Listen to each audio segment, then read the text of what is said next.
కేంద్ర కేబినెట్ సమావేశంలో తెలంగాణ మెట్రో ప్రస్తావన రాలేదన్నారు మంత్రి శ్రీధర్ బాబు. మహారాష్ట్ర పూణేలో సెకండ్ ఫేజ్ కు అనుమతులిచ్చారని తెలిపారు.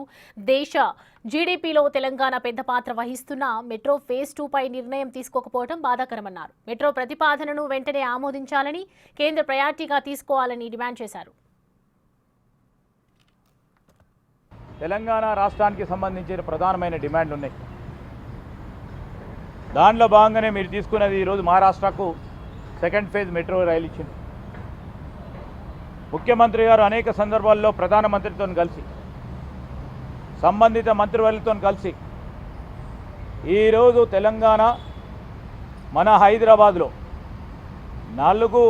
నాలుగు దిక్కుల్లో కూడా 4 వైపులా ఈ మెట్రో రైలు పూర్తి స్థాయిలో విస్తరణ చేసే ఓ కార్యాచరణ తీసుకొని ముందుకు వెళ్తా ఉన్న ధర్మిల సెకండ్ ఫేజుకు సంబంధించి ఈరోజు మెట్రో మరి కేబినెట్ నిర్ణయం తీసుకోకపోవడం చాలా బాధాకరం. మేము ఇప్పటికే డిమాండ్ చేస్తూ ఉన్నాం కేంద్ర ప్రభుత్వాన్ని. తెలంగాణ రాష్ట్రానికి సంబంధించిన మరి జిఎస్డిపి కానీ కేంద్రానికి సంబంధించిన జీడిపిలో ప్రధానమైన పాత్ర వహిస్తూ ఉంది. అలాంటి సందర్భంలో అక్కడ కావాల్సిన మౌలిక సదుపాయాల విషయంలో తప్పకుండా మరి స్పందన చూపెట్టాలి. మెట్రో రైలుకు సంబంధించిన విస్తీర్ణ ఏదైతే ప్రతిపాదనలు వెంటనే ఆమోదం చేసి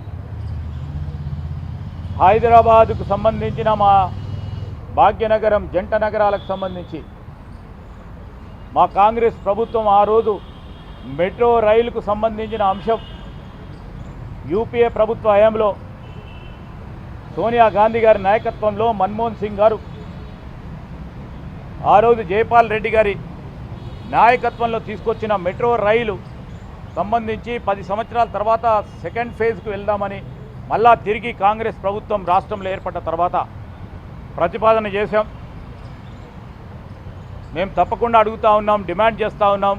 మా రాష్ట్ర ప్రజల తరఫున, హైదరాబాద్ ప్రజలందరి తరఫున తప్పకుండా ఈ మెట్రో రైలుకు సంబంధించిన విస్తీర్ణ కార్యక్రమం విషయంలో ఫేజ్ 2 ప్రాజెక్ట్ ఏ విధంగానైతే ఇతర రాష్ట్రాలకు ఇచ్చారో మాకు కూడా అదే విధంగా ప్రయారిటీ కింద తీసుకొని ఇవ్వాలని కేంద్ర ప్రభుత్వాన్ని డిమాండ్ చేస్తాం.